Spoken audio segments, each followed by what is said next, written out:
오늘 문무일 신임 검찰총장이 임명됐습니다. 특수통 호남 출신의 비서울대로 새정배 개혁 방향을 보여줄 거란 평가도 있지만 아직은 그 기대감에 물음표를 붙이기도 합니다. 현역 의원 두 분 모셨습니다. 표창원 더불어민주당 의원, 오신환 바른정당 수석 대변인과 얘기 나누겠습니다. 두 분 안녕하십니까? 네, 안녕하세요. 네, 문무일 검찰총장 어제 청문회에서 고개를 갸우뚱하게 하는 답변들도 있었다는 평가가 있습니다. 왜 그런 건지 먼저 보고 오겠습니다.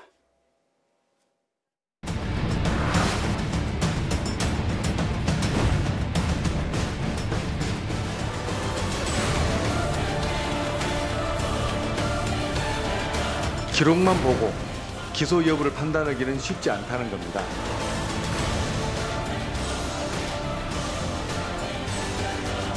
다만 공수처에 관해서 찬반 의견도 있고 찬성하는 의견 내에서도 여러 가지 방안이 있습니다.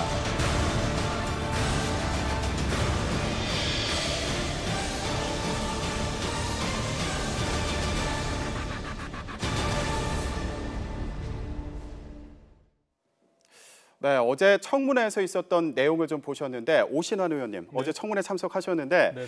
정부 입장과 좀 다르다 해서 의아했던 부분 뭐가 있었나요? 오히려 이제 청문회 과정에서 여당 의원들이 상당히 좀 이렇게 격앙된 분위기를 좀 표출하기도 했는데요.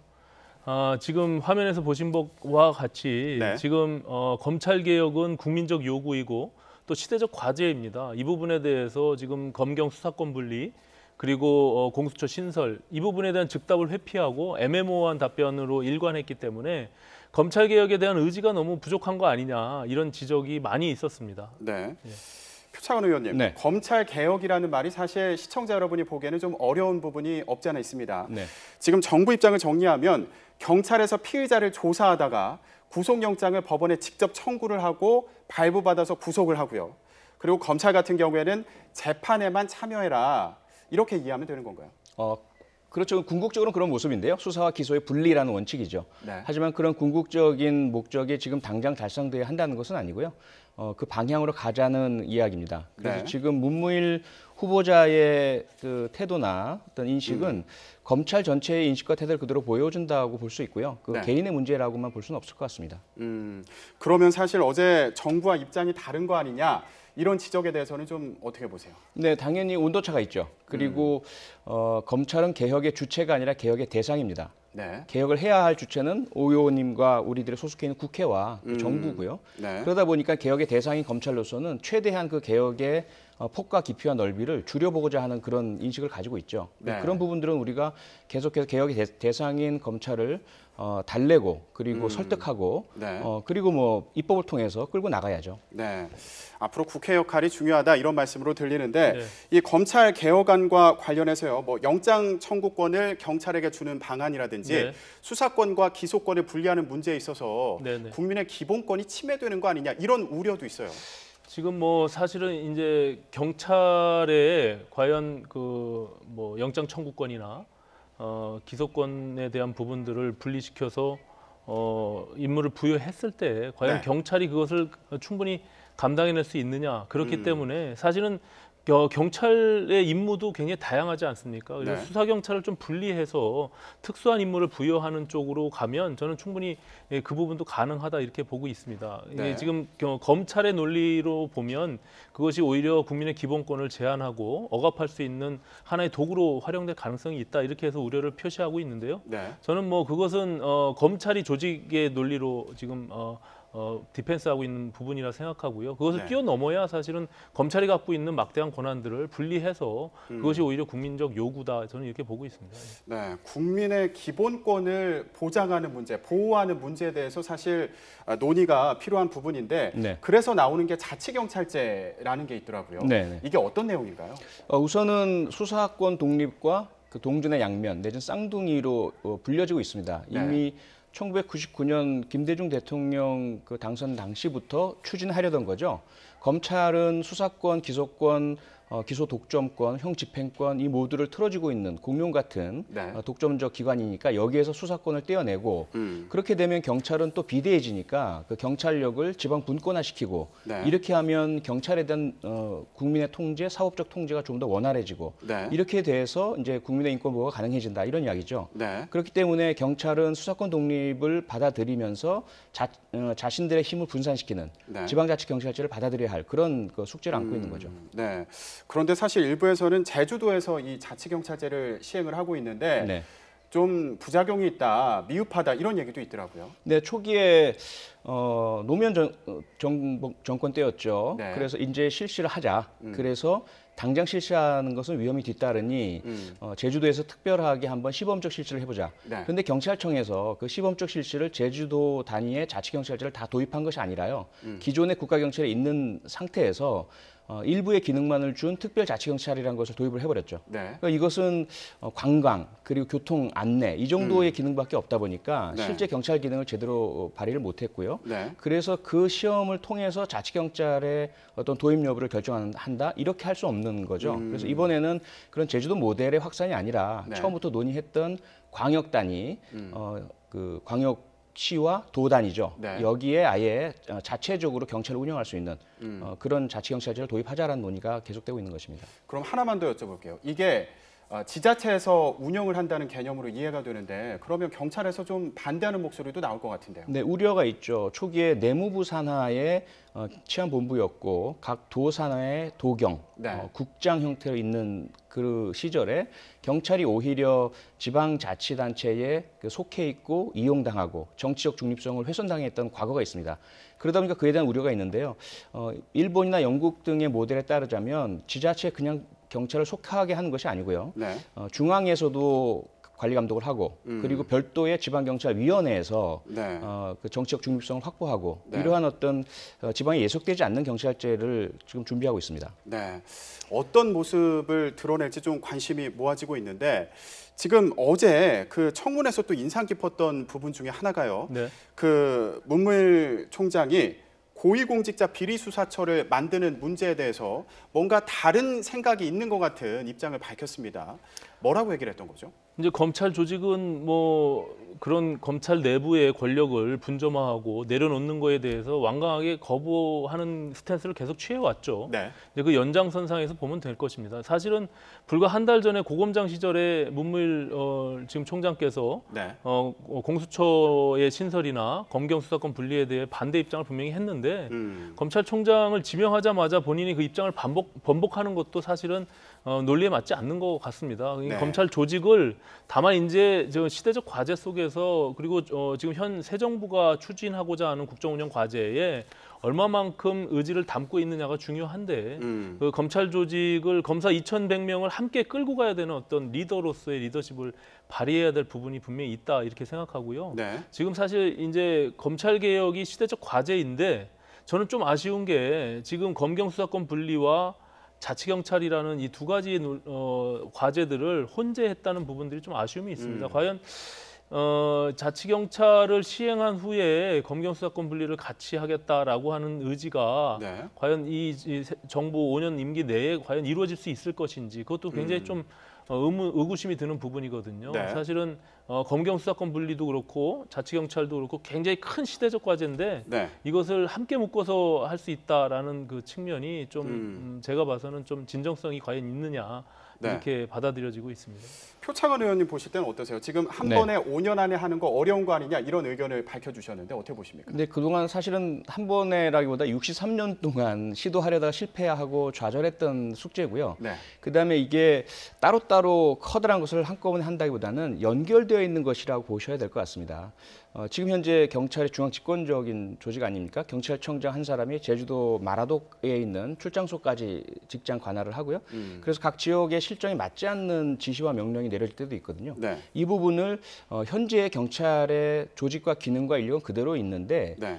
그 운용과 정책 편성 부분을 지방 자율로 내맡겨 준다는 것이고요. 네. 그다음에 이제 수사권의 독립이라는 것은 현재도 이미 97%의 수사는 경찰이 독자적으로 하고 있습니다. 네. 여기에 법적인 그 외부 피만 씌워주면 검찰이 언제든지 경찰 수사를 가로채거나 중단시키거나 네. 왜곡시킬 수 있는 여지를 막아준다는 것이거든요. 그런 차원에서 좀 이해를 해주시면 좋을 것 같습니다. 네. 자, 이렇게 검찰 개혁 논의가 계속되고 있는 가운데 국정원 댓글 사건과 관련해서 검찰이 원세훈 전 국정원장에 대해 징역 4년을 구형했습니다. 재판에서 논란이 됐던 건 원세훈 전 원장의 발언이 담긴 회의록 내용이었습니다. 들어보고 판단해 보시죠. 심리전이라는 게 대북 심리전도 중요하지만 우리 국민에 대한 심리전도 꽤 중요해요. 기사 나는 걸 미리 알고 기사를 못 나가게 하든지 보도 매체를 없애버릴 공작을 하든지 사전에 선제 대응해야 한다. 잘못할 때마다 쥐어패는 게 정보기관이 할 일이지. 네, 국민들에 대한 심리전도 중요하다. 먼저 표창원 의원님께 여쭤보겠습니다. 네. 이 발언 내용 어떻게 평가하십니까? 너무 충격적이고요.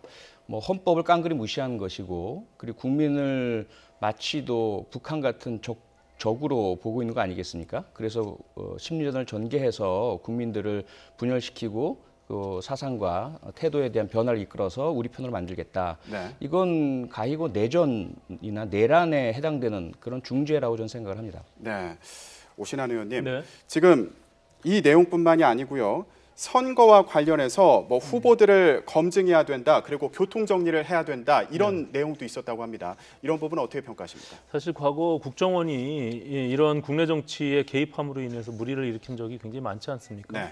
많은 개혁들이나 제도 개선이 있었음에도 불구하고 지금까지도 이런 것이 사실로 만약에 밝혀진다면 굉장히 사실 있을 수 없는 일이라고 판단이 되고요. 네. 지금 뭐 새 정부가 국정원 또한 국정원 적폐청산 네. TF를 설치해서 그 개혁적인 아젠다를 같이 동시에 갖고 있기 때문에 저는 국정원도 이 차제에 검찰 개혁 못지않게 정말 국내 정치의 손을 완전히 뗄 수 있는 그런 제도적 개선이 분명히 필요하다 이렇게 생각하고 있습니다. 네, 국정원 개혁 논의가 또 이루어지고 있으니까 이 부분 저희가 계속 다뤄보도록 하겠습니다. 그리고 지금 재판에서 중요하게 봐야 되는 부분이 이런 발언들을 통해서 실제로 행동까지 이어졌느냐, 이게 중요한 쟁점이 될 것 같아요. 네, 그렇습니다. 같이 재판을 받고 있는 사람이 있죠. 이종명 전 국정원 차장, 그리고 네. 민병주 전 심리전 단장, 네. 이 사람들에 의해서 하부로 그 지시가 또 내려갔고 네. 심리 전단이 움직였고, 그래서 김하영이라고 하는 맨 말단에 있었던 여직원에게까지 이어진 고리가 밝혀진 거죠. 네. 그래서 이 말들이 그냥 말로 끝난 것이 아니라 실제 조직에 의해서 움직이고 실행됐다는 것은 이미 입증이 되어 있는 상태고요. 이 부분이 아마 대법원에서 파기환송된 이 현 네. 상태에서 서울 고법에서의 파기환송심 마지막 이제 공판이 있을 때, 선고 공판이 있을 때 최종적으로 확인될 것으로 기대됩니다. 그러면 이런 지시 내용들이 행동으로 옮겨졌다, 이것이 입증됐다 이렇게 설명을 해주셨는데 네. 어떤 근거들을 갖고 입증됐다 이렇게 볼 수 있을까요? 최근에 추가적으로 발표했던 SNS 장악 문건, 박원순 제안 문건, 네. 그리고 지난 대선 때 대선 개입, 그 선거에 대한 여론 조작 네. 행위들, 네. 이런 부분들은 모두 개별적 행위들이 입증이 다 됐고요. 그다음에 지금 논란이 되고 있는 것은 트위터 상에 그 댓글들 수십만 건 해당되는 것들이 과연 증거로 채택될 것인가의 문제이죠. 네. 이 부분은 미국 FBI 공조 하에서 그 진정성이라든지 또는 그 작성자에 대한 신원 확인 이런 것들이 이루어지고 있고요. 네. 그래서 어쨌건 그 증거의 다소의 문제가 있을 뿐이지 그 행동이 말단 조직까지 이루어져서 실행에 옮겨졌다라는 것은 이미 확인이 됐죠. 그리고 네. 특히나 뭐 좌익효수라는 그 닉네임으로 많이 알려졌던 사람에 의해서 네. 실제로 쓰여졌던 글들, 그것이 결국 국정원 직원이었다는 것도 확인이 됐고요. 네. 자, 원세훈 원장에 대한 최종 선고가 다음 달에 있는 거죠. 네. 어떤 결과가 나오는지 지켜보도록 하겠습니다. 네, 국회에서는 또 증세 문제가 새로운 화두로 떠올랐습니다. 여당에서는 소득세 인상 구간을 확대한다, 이런 얘기도 나오고 있습니다. 먼저 각 당의 미묘하게 다른 반응 들어보겠습니다. 마침 김동철 원내대표께서 어제 증세의 필요성이 제기되는 것은 불가피한 측면이 있다라고 말씀하셨고, 바른정당 김세현 정책위 의장 역시 세수 증대의 필요성이 있다고 언급했습니다. 오직 자유한국당만이 가공할 세금 폭탄 정책, 청개구리 정책이라며 외딴섬 메아리같이 나홀로 반대를 외치고 있습니다. 국채 발행 없는 추경, 기금을 내세웠고 또 증세 없는 재원 조달이라는 가당찮은 말로 국민을 호도할 것이 아니라 바른정당의 지적을 받아들여서 보다 솔직하고 미래지향적인 경제 정책을 수립하고 집행할 것을 기대합니다. 정권 초기 갑작스러운 증세 추진은 문재인 대통령과 이 정부가 그동안 밝혀온 방침과 180도 다른 약속 위반이라고 말씀합니다. 네, 표창원 의원님. 네. 지금 보시는 분들 중에 세금을 더 내는 사람이 어디까지냐 이거 궁금하신 분들 많을 텐데 이 대상을 지금 알려진 것보다 더 확대하겠다 이런 걸 검토하고 있다 이런 얘기가 있어요. 현재까지 지금 정부와 우리 더불어민주당이 정하고 있는 가장 최대의 증세 대상 폭을 말씀드리자면 소득세 기준으로 보자면 연 3억 원 이상 소득자까지로 이해하시면 될 것 같습니다. 연 3억 원 이상에서 연 5억 원까지에 해당되는 분들이 현재 소득세 38%를 부담하고 계신데 지금 40%로의 2% 증세를 생각하고 있고요. 그 부분이 최대치라고 한다면 아마 가장 조금 보수적인 그 대상은 연 5억 원 이상의 초고소득자에게만 2% 증세 구간을 새로 신설을 해서 42%를 한다. 그다음에 이제 법인세 부분이죠. 연소득 2천억 원 이상 전국적으로 봐서 119개 정도 기업에 해당됩니다. 이 기업들의 법인세를 역시 3%죠. 22% 현재인데 25%로 새로운 과세 구간을 만들겠다. 이것이 현재 더불어민주당과 정부의 안입니다. 네. 그러니까 당초에 알려졌던 것보다 또 조금 늘어난 상황인데 지금 바른정당에서는 이렇게 늘어날 거다 미리 이렇게 얘기를 했었고요. 그러니까 좀 솔직하게 얘기하고 동의를 구해라 이런 입장으로 보였어요. 지금 뭐 증세 문제뿐만이 아니라 사실은 정부 여당이 너무나 졸속적이고 즉흥적인 정책 제안들을 많이 하는 것 같다 이런 우려가 있거든요. 지금 20일 날 사실 김부겸 장관하고 추미애 대표가 증세 논의에 대한 불을 지핀 이후에 불과 6일 만에 5억 원에서 지금 뭐 표 의원님 말씀하신 대로 3억 원으로 지금 내려갔단 말이죠.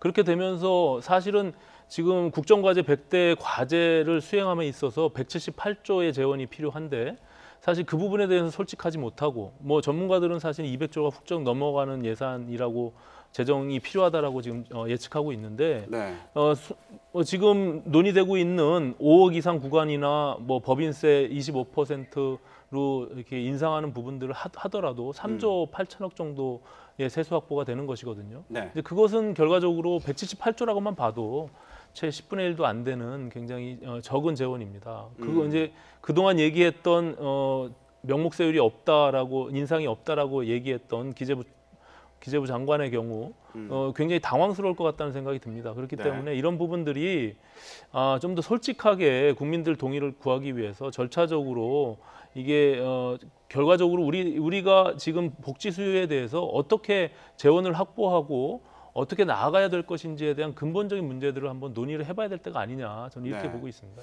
표창원 의원님, 그러면 이거 구간이 더 늘어날 수도 있다. 증세 구간이 더 늘어날 수도 있다. 이런 가능성 어떻게 봐야 될까요? 당장은 아니라고 말씀드릴 수밖에 없고요. 그 오신환 의원님 말씀처럼 사실 대한민국의 조세 제도 정책 전반은 재점검이 필요합니다. 조세 정의라는 측면에서 그다음에 중부담 중복지라는 가장 바람직한 우리가 채택할 그런 방향을 향해서도 그렇고요. 그다음에 대한민국의 과연 조세가 소득 재분배 효과를 거두고 있느냐 아니라는 지적들이 너무 많지 않습니까? OECD 최하위권에 해당되고요.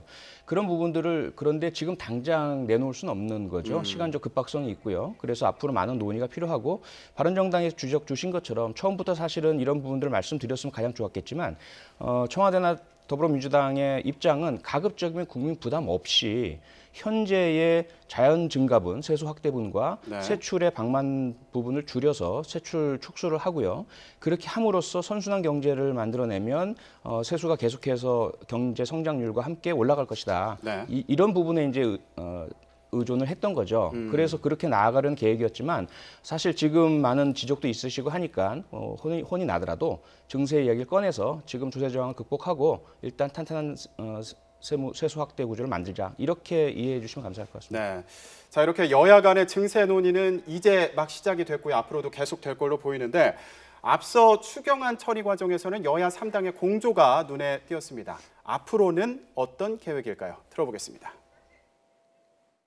자유한국당이 약속을 뒤집고 본회의장에서 철수하는 즉 노쇼를 보여주면서 자유한국당은 국회 약속보다는 문재인 정부를 반대를 위한 반대하는 그런 정당이라는 점을 국민에게 확인시켜줬습니다.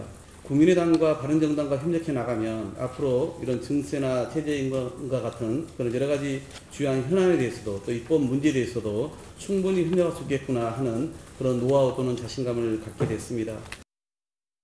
홍 대표는 바른정당과 더불어민주당, 국민의당, 정의당을 합해 신사당 연합이라며 야당은 자유한국당밖에 없다는 황당한 주장을 하기도 했습니다. 혼자만의 우물에서 빠져나와 이제 주위를 제대로 둘러보기를 원합니다. 네, 표창원 의원님, 민주당 입장을 들어보면 자유한국당 협조는 없어도 괜찮다 이렇게도 읽히는데 어떻게 들어야 될까요? 뭐 꼭 그런 것은 아니고요. 지난 그 추경 통과 과정에서의 일을 설명하는 것입니다. 물론 그 사이 다른 여러 안건에 있어서도 바른정당이나 국민의당이나 각각의 안건별로 또 극심한 반대를 하기도 하셨고 대안을 제시하기도 하셨고요. 앞으로도 그럴 것이라고 보고요.